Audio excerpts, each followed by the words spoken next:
Alkisah, di sebuah kerajaan yang subur makmur diapit oleh perbukitan hijau dan sungai yang mengalir deras, hiduplah seorang raja dan ratu yang bijaksana. Rakyat mereka hidup dalam kedamaian dan kecukupan, namun ada satu kesedihan yang selalu menggelayuti hati pasangan kerajaan itu. Mereka belum juga dikaruniai seorang anak. Bertahun-tahun mereka berdoa kepada Sang Pencipta, berharap dianugerahi penerus takhta. Suatu hari, ketika sang ratu sedang berjalan-jalan di taman istana yang luas, ia melihat sebatang pohon terong yang tumbuh subur dengan buah-buah ungu mengkilap yang begitu menggoda. Salah satu buah terong itu tampak berbeda, lebih besar dan memancarkan cahaya keunguan lembut. Merasa ada panggilan aneh, sang ratu memetik buah terong istimewa itu dan membawanya ke kamarnya. Malamnya, ia bermimpi didatangi peri bunga yang mengatakan bahwa harapannya akan segera terkabul melalui buah terong tersebut. Keesokan paginya, saat sang ratu terbangun, buah terong itu telah lenyap, dan di tempatnya terbaring seorang bayi perempuan mungil yang sangat cantik. Kulitnya halus seputih susu, namun di pipi kirinya terdapat sebuah tanda lahir kecil berbentuk buah terong berwarna ungu lembut. Raja dan ratu bersuka cita luar biasa. Mereka menamai putri itu Nayaka, yang berarti pemimpin. Namun karena tanda lahirnya yang unik dan asal-usulnya yang ajaib, rakyat dengan penuh kasih sayang menjulukinya Putri Terong.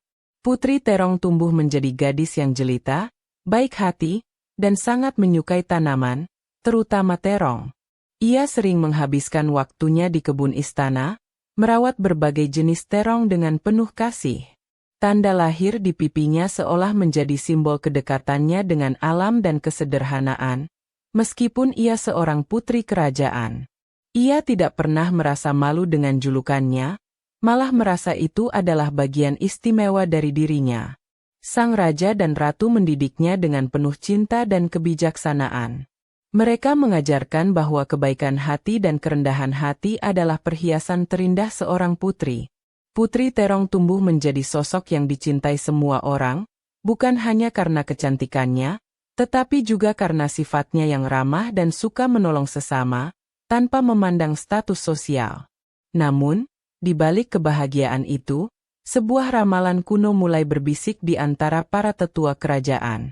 Ramalan itu menyebutkan bahwa seorang putri dengan tanda dari bumi akan membawa kemakmuran besar, namun juga akan menghadapi ujian berat yang mengancam kedamaian negeri.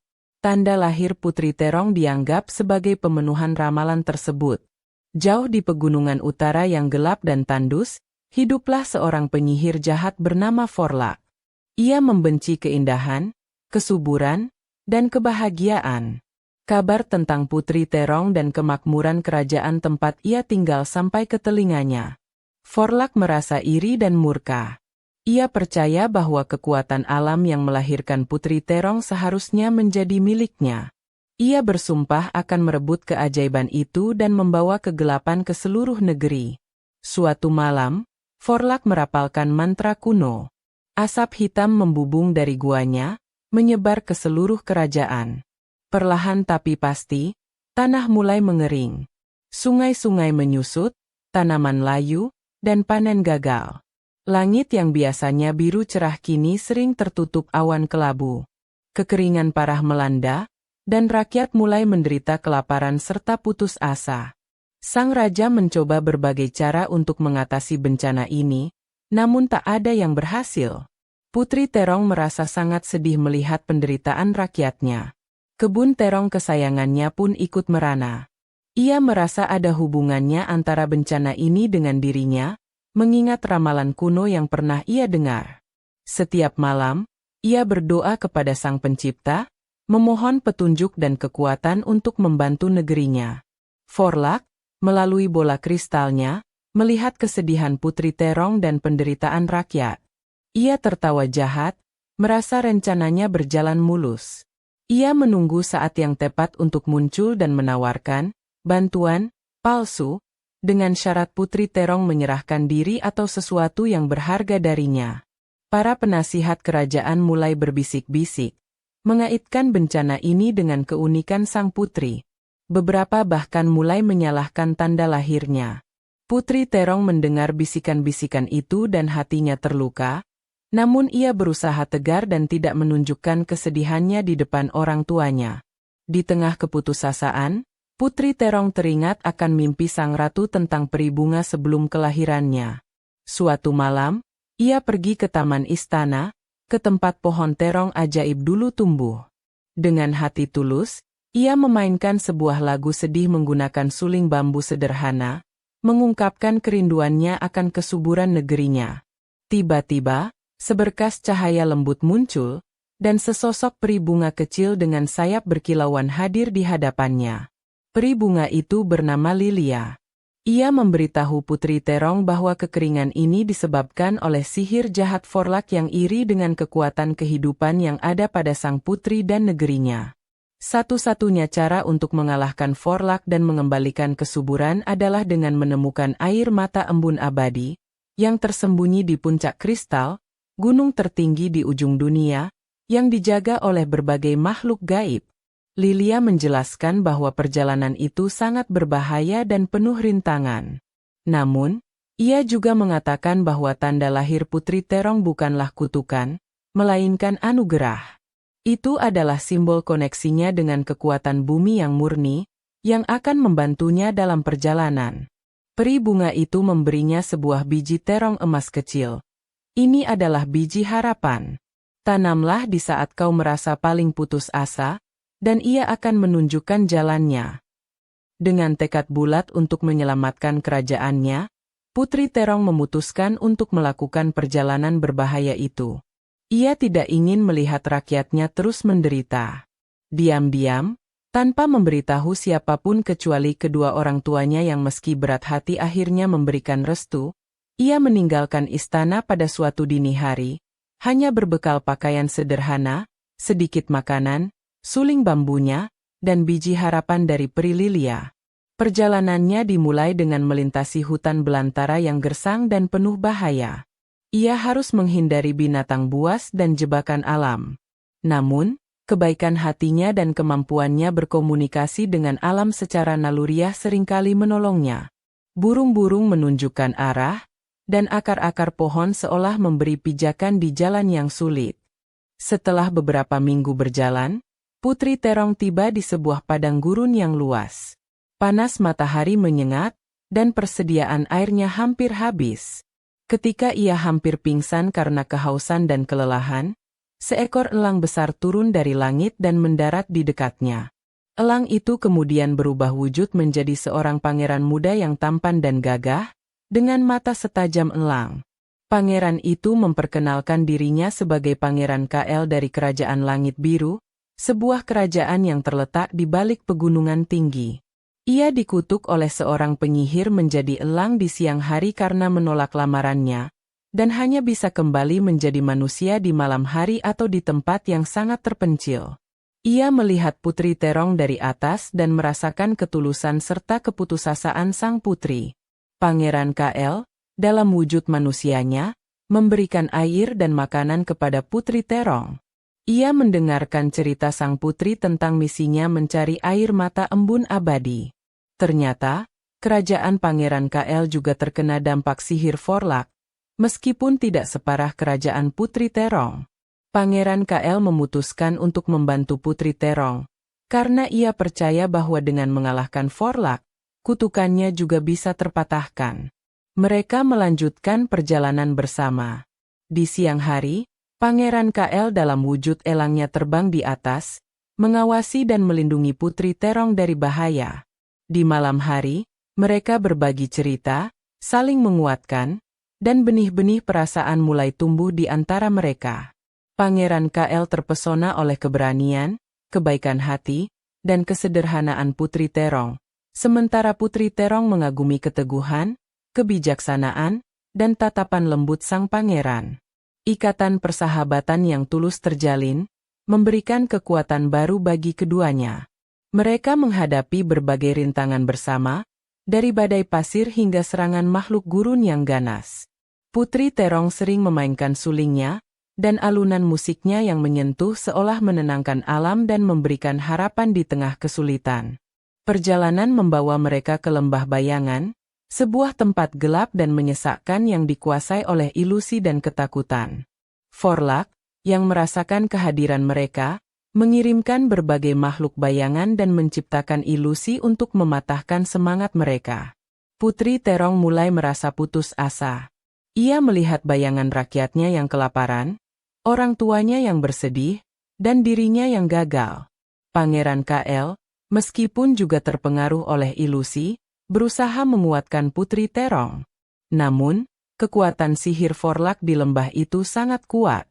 Saat Putri Terong hampir menyerah pada keputusasaan, ia teringat akan biji harapan yang diberikan Prililia.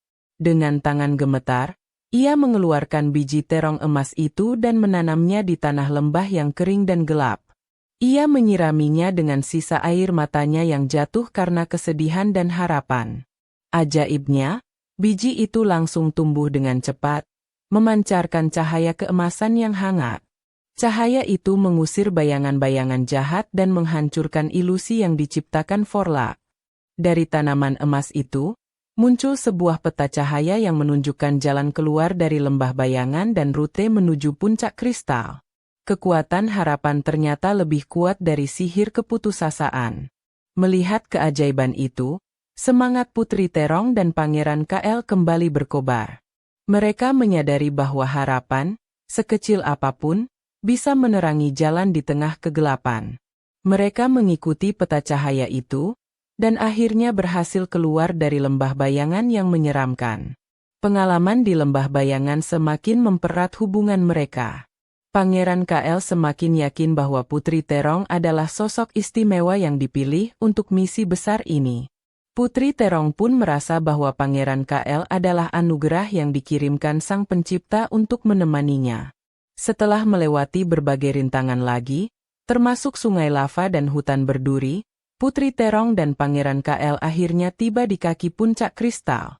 Gunung itu menjulang tinggi, puncaknya tertutup salju abadi dan berkilauan seperti berlian di bawah sinar matahari. Udara di sekitarnya sangat dingin, namun terasa begitu murni dan sakral. Pendakian menuju puncak sangat sulit dan berbahaya. Mereka harus melawan angin kencang, melewati jurang-jurang menganga, dan menghindari longsoran salju.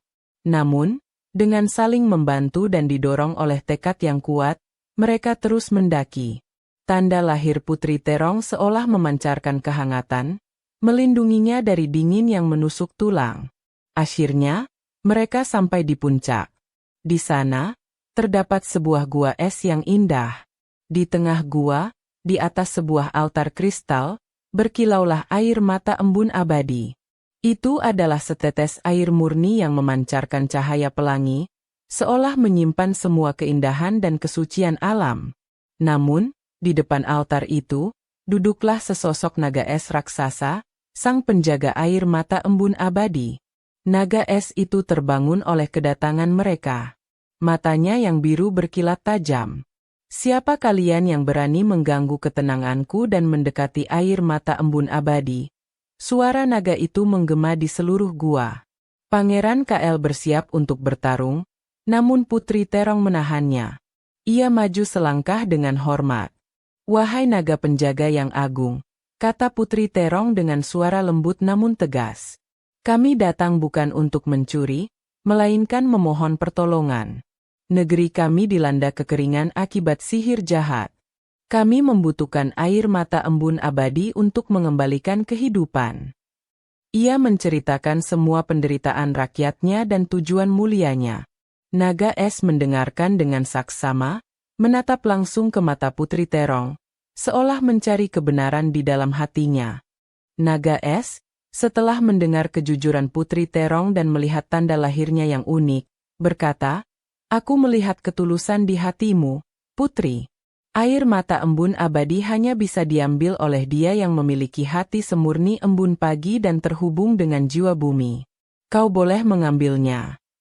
Namun, tepat saat Putri Terong hendak mengambil air mata embun abadi, Forlak muncul dari bayangan dengan tawa jahat. "Tidak semudah itu, Putri Terong," seru Forlak. "Air itu akan menjadi milikku." Pertarungan sengit pun terjadi.